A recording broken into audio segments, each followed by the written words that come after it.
can start it this time. I did pretty good last time. Yeah, Kyle did a good job. Okay, fine.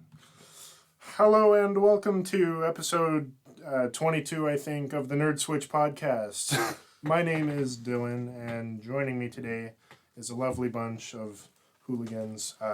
Mr. Jeremiah. Hello again. I didn't want to start it off this time. It's okay. Mr. Tony. I'm back. Of course. And some guy. How did you get in here? no. Good to be here, guys. Thanks for having me. Welcome, my name's Kyle. Kyle, Welcome. by the way. Oh. Good to have you, Kyle. Good to have Unpaid you. intern. Been here once or twice. Kyle. That's right. Okay. Hey, buddy. Thanks for having me. So in this episode today, we are going to be talking about some news in the gaming industry, the latest cancellation of the E3. E3's dead.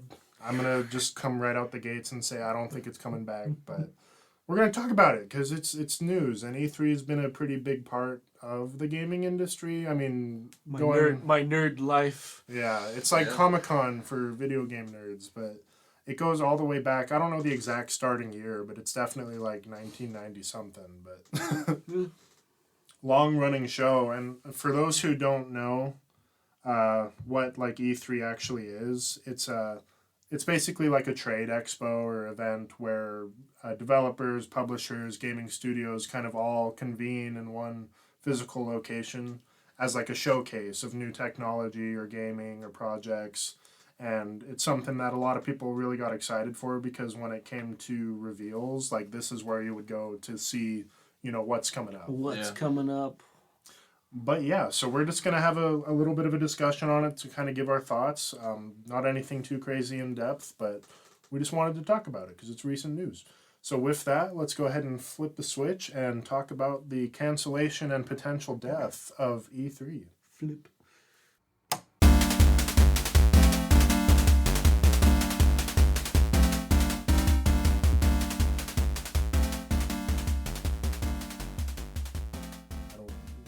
Video game noises. Woo! Pew pew. Yay. So, to kind of go over the situation, because E3, for a lot of people, has kind of been on a rocky slope for the last few years. I mean, this is the third year in a row that I think it's been canceled. And obviously, like, COVID was a big part of the other prior cancellations because it's hard to get everyone in one place. But this is the first big cancellation where they can't really fall on that excuse. And a lot of people are analyzing the situation to determine, like, why is it canceled? And I think once you actually look into it, it's pretty easy to answer, and it's actually pretty logical. Yeah, pretty much. So, to give you guys the rundown, once the cancellation was announced, I think it's EAS. Let me look. The name of the corporation that actually runs it. Sorry, ESA, the Entertainment Software Association. They're the ones who've been running the event since its conception. But they came out with an announcement with the cancellation, and what they said is, like, basically, we understand that studios, like, might not have playable demos available or resourcing challenges that make attendance to the conference an obstacle that studios couldn't overcome. So they were kind of playing it off like, they just can't really be here, like, they don't have something to show or whatever, it's too hard for them to get here. But in reality, when you look at what happened, like, not too long after E3 was announced, immediately, like, some very large studios just said they weren't going. Like, Nintendo's like, no, we're not interested. We have Nintendo Direct. We don't need to, like, put the time and money into attending. And a lot of studios followed suit, leading to the snowball effect that basically just pulled everything out of it that you would even be excited to go for. Microsoft, Sony, Ubisoft, all of them just very quickly said, yeah, no, we're not going. So, and not too long after it was canceled. And I don't know, what's your guys' thoughts on this? Like, to me, it makes sense when you really get into the nitty gritty of like why they're choosing not to go. It is very financially motivated, but what's your guys' thoughts with this news?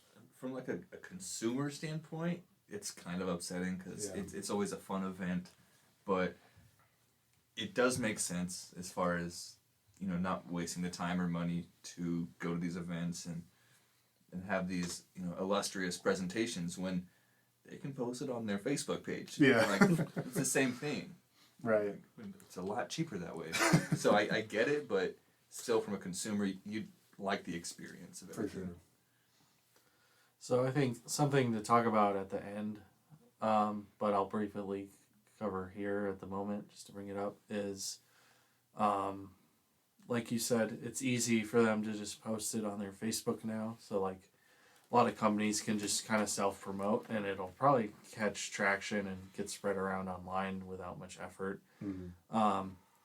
However, I think something to talk about is how that might end up going full circle at some point, whereas with each company deciding to do their own thing, maybe it will become prevalent in the future to, instead of having all this noise and having to go here or follow this page or follow that, maybe it will go back full circle to some kind of E3 like event where everybody wants all that information in one place, instead of having to go look for it. Yeah, I could see that. It's, I don't know, like what do you think, Jeremiah, before I jump into the next point here? Well, with how everything has been going and moving to their own separates, their own kind of announcements for everything, E3 typically was this great big place for a large amount of announcements. You'd have people that go there for the consumers that would be able to go to the shows. It's this big open Comic-Con for video games. Right. And a lot of people did enjoy going to those. Technically, they sometimes some of these companies, Sony, Microsoft, they'll still do a big kind of event that you can go pay for consumer-wise. You're just now having to go to multiple events if you want to go see all of them. Right. Personally, I think I'm okay with kind of minusing out the E3, the one big event. I definitely feel, especially with recent years now, we've been having a lot more problems announcing things rather than actually having the announcements come out, because it's like they'll announce something, they'll do some big open showcase where they're prepping, they have prep teams for just announcing something. Yeah. And I feel like that takes away out of, oh, well, we did all this work to prep it and then we didn't do enough work on the actual product. Yeah. And I feel like when they're doing it their own, that's going to be like, okay, well, when we're ready, they'll actually promote it. And I kind of like that better. Yeah, the consensus, just like E3 is kind of getting outdated and irrelevant and redundant, frankly, because every studio or most major studios have their own outlet for these announcements, like we mentioned with Nintendo Direct or the PlayStation Showcase or Xbox Direct. A lot of these people already have their own avenue for revealing products, and it allows them to do it on their own time. Yep. When they want. Like previously, E3 would have a set time for reveals, and it's like you're either in a situation where you need to rush to reveal a product to meet that deadline, or you're sitting on a product and waiting to reveal it until that time. Exactly, and that's why I was saying it's like, because they make teams in their own companies that are like, okay, well, this is our deadline for when E3 is, so we have to have something ready for it. And they put so much effort in a visual design of what they're trying to make, and it's completely different from what they're actually making. Yeah, remember Anthem? And Cyberpunk, unfortunately, but No Man's Sky. Yeah, No Man's Sky, like they do these great big reveals, and personally, I like the smaller reveals. I loved also hearing when something's completely just shadow dropped. Yeah. You don't hear anything about it, and then That's it's just, right. hey, it's out. That's a good point, because there's a lot of big reveals that you get so hyped for, and they're just huge letdowns. Yeah, and then of course, us as fans, we're also kind of a part of that problem, because we'll see something so soon. Like we'll hear about like a game coming out in 3 years, and then that 3 years comes up and we're getting we're like expecting it. Like, we've waited so long, give it to us now, and it ain't ready yet. Or we get delays and then we get angry about getting delays. Yeah, and that's another thing too that needs to Stop. I feel like that's why it's like, well, maybe we should just stop altogether doing announcements and being like, okay, this is when Right. it's coming out. That's all you get. Like, people will complain about video game delays, like preventing them from getting the product earlier, and then those same people will complain when they get a unfinished product. Exactly. Just wait another month or two and have it be completed, finished. I don't think a lot of people realize how healthy delays are for like the development process. Absolutely. So, But even when a game company tries so hard not to announce, not to talk about it, not to do anything for it, it still gets leaked anyway. Yeah, we Like get these GTA people 6. that literally it's their job to literally just scan all of their company and be like, okay, what are you guys doing? yeah. Like I thought it was stupid that Nintendo announced Metroid Prime 4 and it's been like 5 years and there's been no news on it. Yeah. But at the same time, they would have just registered a trademark for the name and everybody online would have been talking about it anyway. True. So they might as well just I'll still call back. Talked about We had to wait like 10 years for Final Fantasy 15. Yeah. don't even get me started on that again. But yeah, it's just, I don't know, like, I think it's very, to kind of go back to like the reasoning with the canceling, it is definitely financially motivated as well, because holding an expo of that magnitude and getting all your resources physically there, having a way to like integrate your playable demos, all this stuff, like All the colors you have to put up. You gotta get your Yeah. red, you gotta get your green, you gotta get your blue. like it's a massive The RGB expenditure. section. Yeah. Like, I'm sure it's not cheap, and it takes a lot of work, and I'm sure for a long time people were okay with it because it was just exciting. But looking at it now, when it's so easy just to like have a live stream, Yeah. It was exciting, but now it's just unnecessary. yeah, for sure. And like for the consumer, yes, it is unfortunate because like, you know, I'm sure it's a ton of fun to go to E3, and that's something maybe a lot of people always aspired to do as a gamer, was to like attend a conference. I have always wanted to go, but Yeah. as of recent years, it's like, well, now I'm not really wanting to go. Just it's Yeah. more like a hassle and expensive. Yeah. Yeah. So I think it's perfectly logical that studios just aren't interested in attending for their own sake. But I mean, this shadow has been foreshadowed for a long time. Like, Yeah. I think in like 2017, Nintendo, that was like their first year where I they were think like, from we what don't I want to attend. yeah, I think it was actually a while back, like clear back as far as like I want to say 2013 Oh, was really? the first time Nintendo opted out. And at the time, this was like E3 was a lot more popular, and this was big news. Everyone's like, "Whoa, why doesn't Nintendo want to go to E3?" And you know, they started Nintendo Direct and kind of did their own thing. But yeah, it just makes sense at this point. And like, as sad as it is as a consumer to have this big fun event go away, like it makes sense the more you think about it. But Yeah. It was just funny that back then when Nintendo said that, PlayStation also was like, oh, well, we might not go either. yeah, And then Xbox was like, we're going. And then Nintendo and PlayStation showed up because they didn't want Yeah. Xbox to be the big name at E3. the one with most of the eyes on them. So I think the only reason Nintendo and Sony stuck around so long was because they just didn't want Xbox to have the spotlight the whole Yeah. time. And it is also interesting because E3 wasn't actually an event that was like open to the public up until I think 2017. And E3's always had a shaky shaky foundation, I guess, Yeah. since Yeah. they made it open to the public. Because from what I know, what I looked at online, like that 2017 event was a nightmare. Really? Like overcrowded. The queue to play a playable demo was probably like hours for like 5 minutes of gameplay, and apparently it wasn't run very well because they didn't, I guess, expect the response when it shifted to being an open event. But yeah, and there's been other instances too, like there was a very large release of private information because of E3 and the ESA, where like over 2,000 journalists' information was just released into the wilds. So there's been stuff in the past that has kind of already started to hint at E3 going away with incidents like that. And like I said, this is the third cancellation in a row. So Yeah.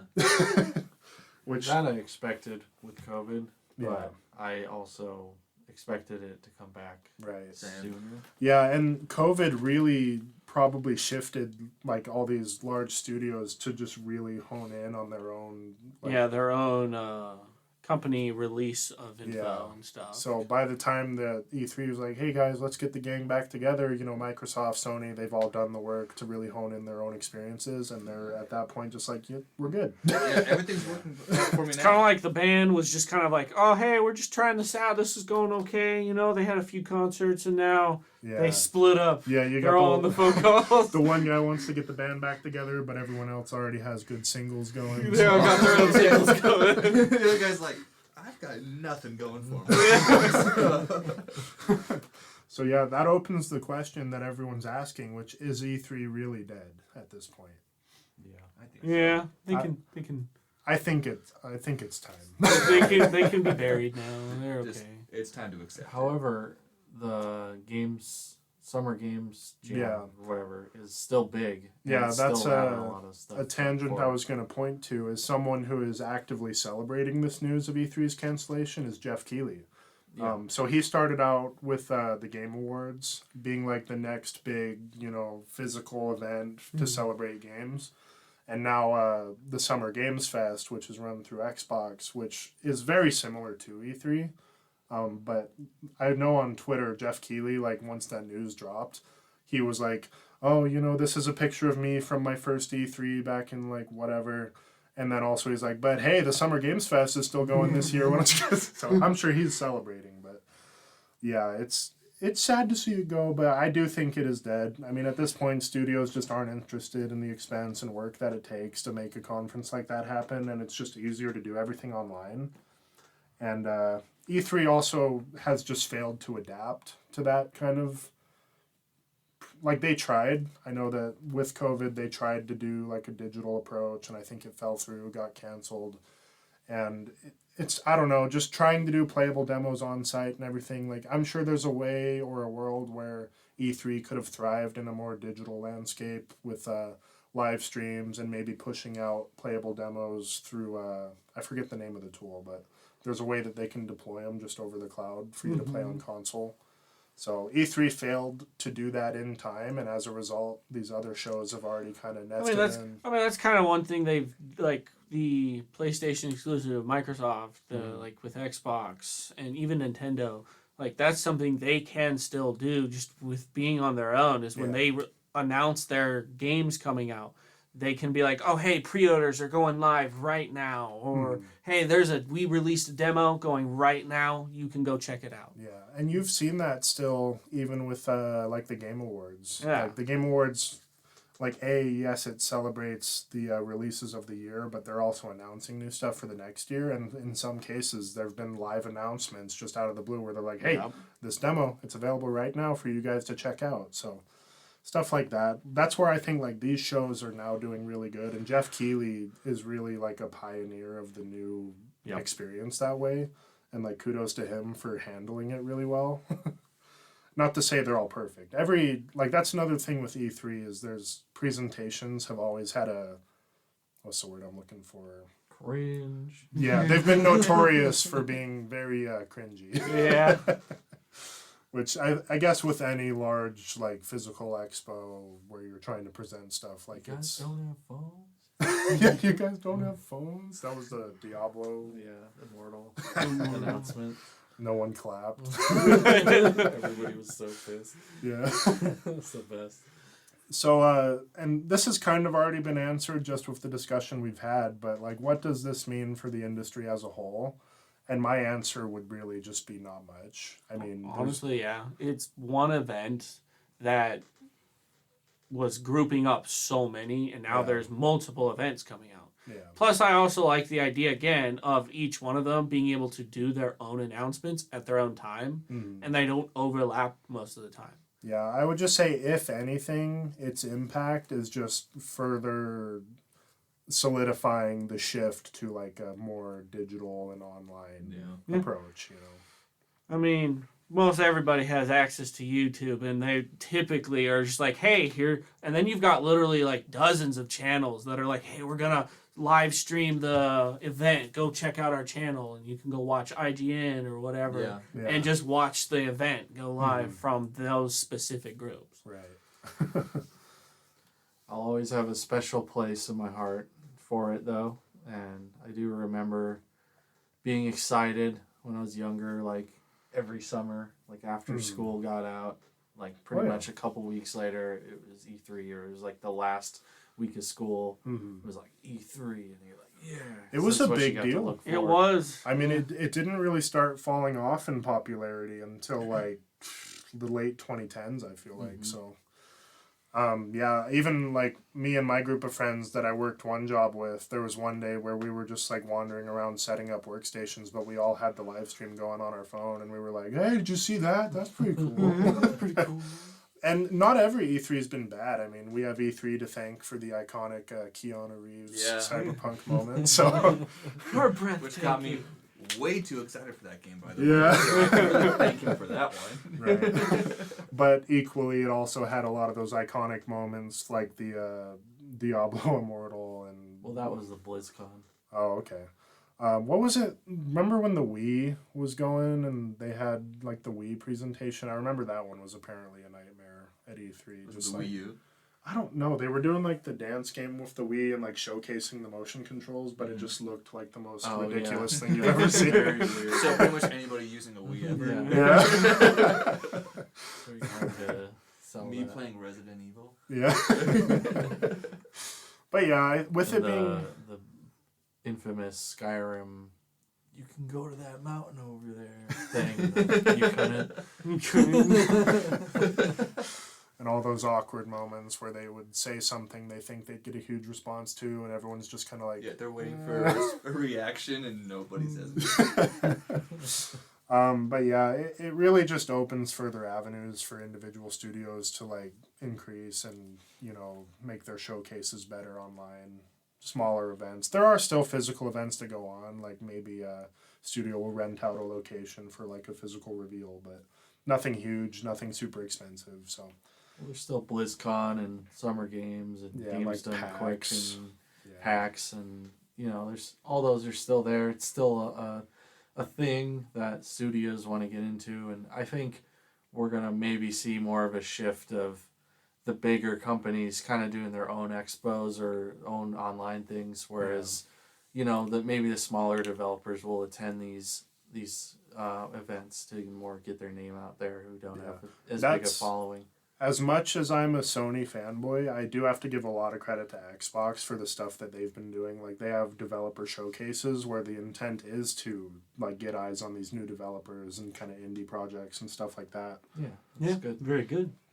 But yeah, so we can move to our final thoughts here. Like, I personally think E3 will be missed, but at the same time, like I don't think anyone's gonna be outraged that it's gone. Like I think everything logically points to it going away anyways. So I don't think anyone's like shocked or surprised. But you know, it's a social event. Video game people probably not the most social people on the planet, so it's good for them to get out and like talk to people.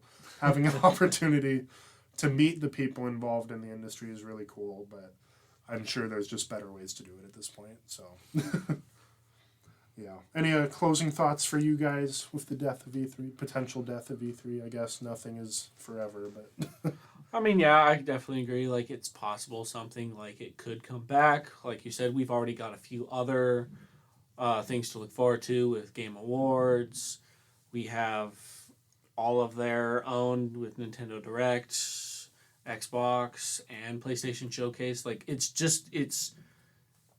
not going to be as it was, but it's still going to be there. There's still something that's going to take that place. Yeah. And E3, we have our memories for it, and that's what we can look back to. But it's the new change is okay. right. Yeah, E3's been falling off for a few years. Even before COVID, it was evident that like I think like 2017, 2018 was kind of the years that I was like not as into E3 anymore. Yeah. And it would just kind of come on and I'd be like, oh, cool, like here's these games. But Right. I think the job's been getting done now after COVID in a very similar way. Mm-hmm. and it hasn't changed much. Right. So, And one thing you have to consider too, like back when this show was really popular, there wasn't really a way to see big reveals outside of like a magazine being mailed to your house. So true. back in the old days. Yeah. When Netflix was mailing you movies. Yeah. Oh yeah, in like 2007, 2008, it was like the go-to information was to look at E3 every year Yeah. for the newest releases. For sure. Yeah, E3, you will be missed, but I think logically it's time to go. Yeah, it was a little It's upsetting for the at better. first, but I think the more you look into it, the more you realize like it really doesn't make a difference at all. No, we're still Yeah. getting the exact content. If anything, Yeah. it's more convenient for the developers and it's more convenient for the consumer. Yeah, 'cause So, like Jeremiah was saying, they have more time to focus on just the development of the game instead of right. just the PR aspect of Yeah. it. You know, to drive a Ferrari on stage and Yeah. eat a bunch of donuts. For sure. So yeah, just a brief conversation over some new news, just something we wanted to talk about. But with that being said, if you guys made it to this point in the episode, we just want to take a moment to thank you for listening. If you want to support us on social media, we're on Twitter and Instagram. If you check the description on this podcast episode, we're also on YouTube if you want to support us there. And with that, we hope you guys have a great rest of the day, and we hope to catch you in the next one. Thank you guys. Rest in peace, E3. Bye, E3. R.I.P. Or I love you. E3. Bye, I hope you find your dad. Thanks, Mr. Narwhal.